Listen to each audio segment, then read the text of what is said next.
Beyond Good and Evil, Part 6, We Scholars. Nietzsche begins by addressing the conflict that has risen between science and philosophy. Nietzsche uses the German word Wissenschaft, which doesn't just mean the scientist, but can also mean more generally scholars or academics.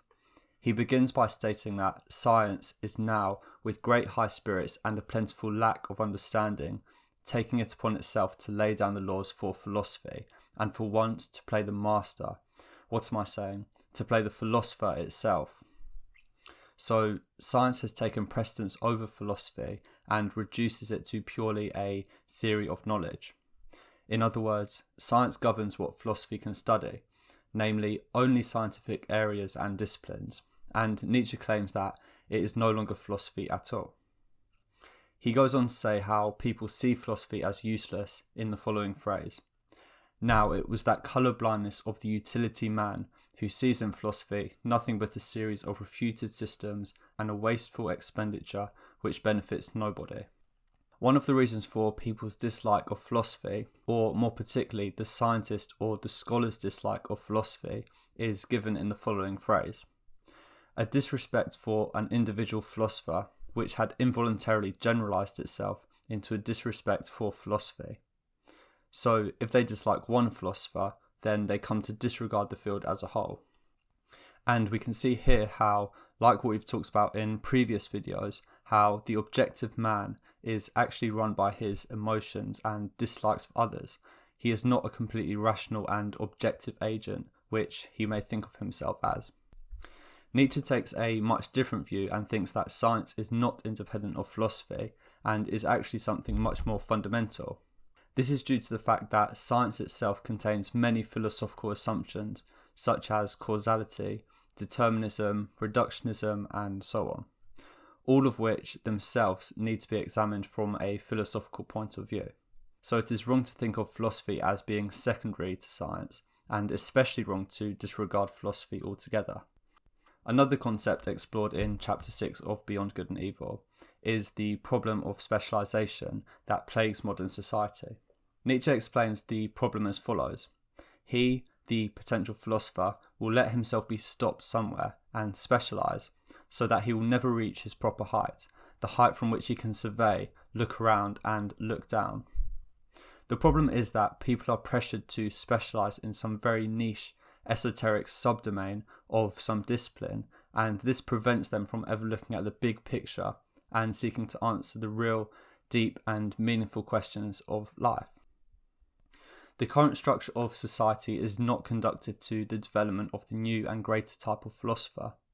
Nietzsche writes, "The perils in the way of the evolution of the philosopher are in truth so manifold today, one may well doubt whether this fruit can still ripen at all."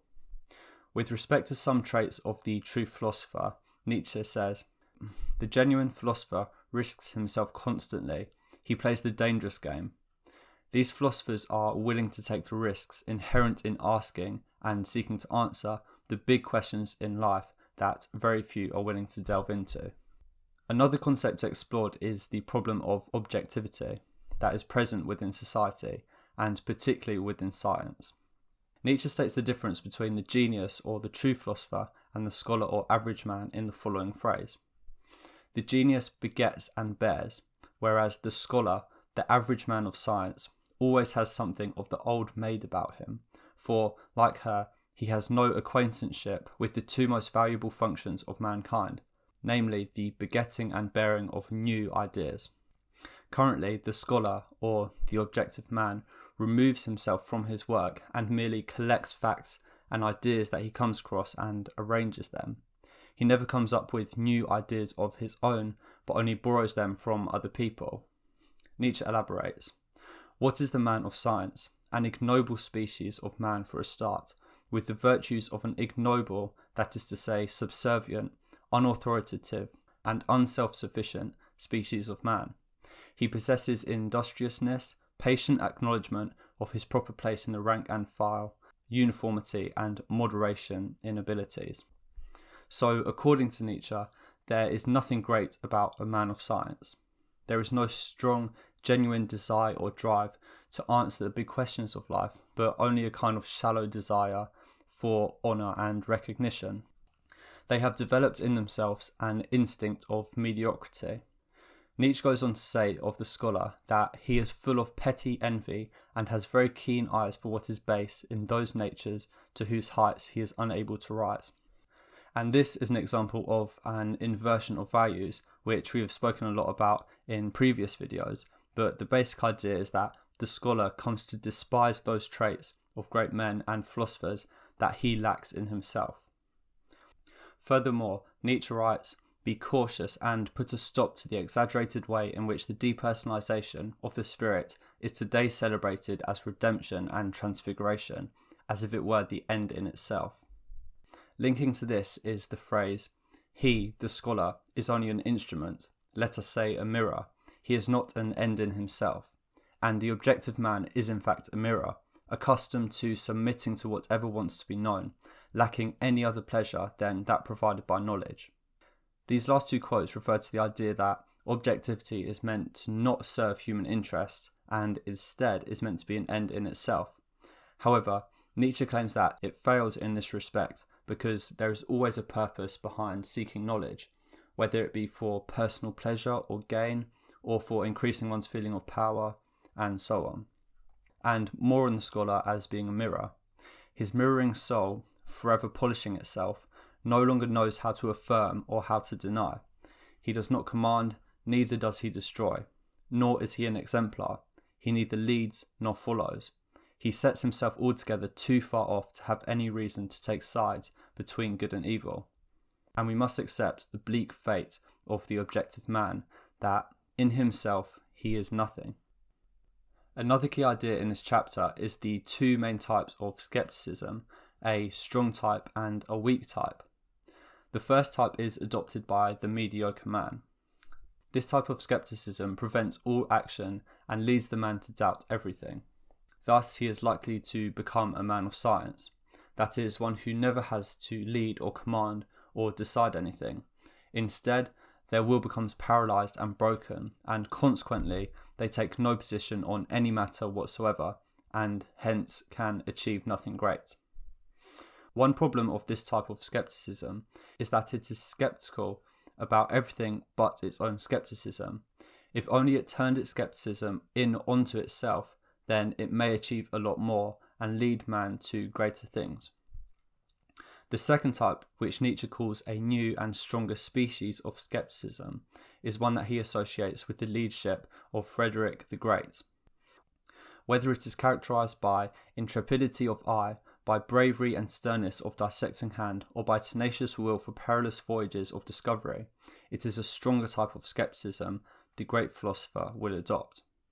This skepticism is better because it is never content and always keeps questioning and searching relentlessly for answers, whereas the other type was a mediocre form of skepticism, purely for people of weak will. The final sections of the chapter deal with the nature of the new philosopher. As we just spoke about, the new philosopher will be skeptical, but they won't be skeptics. They will be critical, but they won't be critics. They won't be defined and limited by these labels. Nietzsche writes that the label skeptic would still designate only something about them and not them themselves. He goes on to say that they will be harder, and perhaps not always only against themselves, than humane men might wish. They will not consort with truth so as to be pleased or elevated. So as we said before, the objective man of science pursues knowledge for pleasure, but the new philosopher would do no such thing. They will pursue truth and knowledge for the sake of itself, whether it is good for them or whether it is harmful and actually threatens everything that they know about life. The task of the new philosopher demands that he create values. And this is a link to master-slave morality that has been discussed in greater depth in previous videos. These actual philosophers, however, are commanders and lawgivers. Their will to truth is will to power. So the active will to power, which we spoke about more in the previous video, is present in these unique individuals. This is a will to power that is strong-willed, it commands and it creates its own values. Moreover, the philosopher, being necessarily a man of tomorrow and the day after tomorrow, has always found himself and had to find himself in contradiction to his today. His enemy has always been the ideal of today.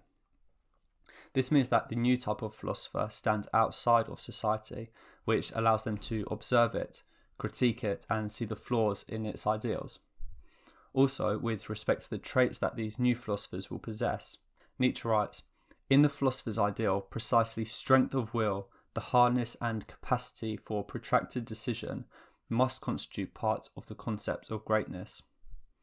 They must be strong enough to resist society's attempt to banish everyone into a corner and speciality." He goes on to say that he shall be the greatest who can be the most solitary, the most concealed, the most divergent, the man beyond good and evil, the master of his virtues, the superabundant of will. This shall be called greatness, the ability to be manifold as whole, as vast as full. Finally, Nietzsche takes the rather elitist stance that these philosophers are born, they are not made. They must possess a natural aptitude for philosophy and have a character that is able to cope with what it entails. He writes, "One has a right to philosophy, taking the word in the grand sense, only by virtue of one's origin. So only a select few can be true philosophers. Only a select few can be free spirits." Thank you very much for watching, and be sure to like if you found the video useful and subscribe for more videos. See you next time on Feeling Philosophical, and goodbye.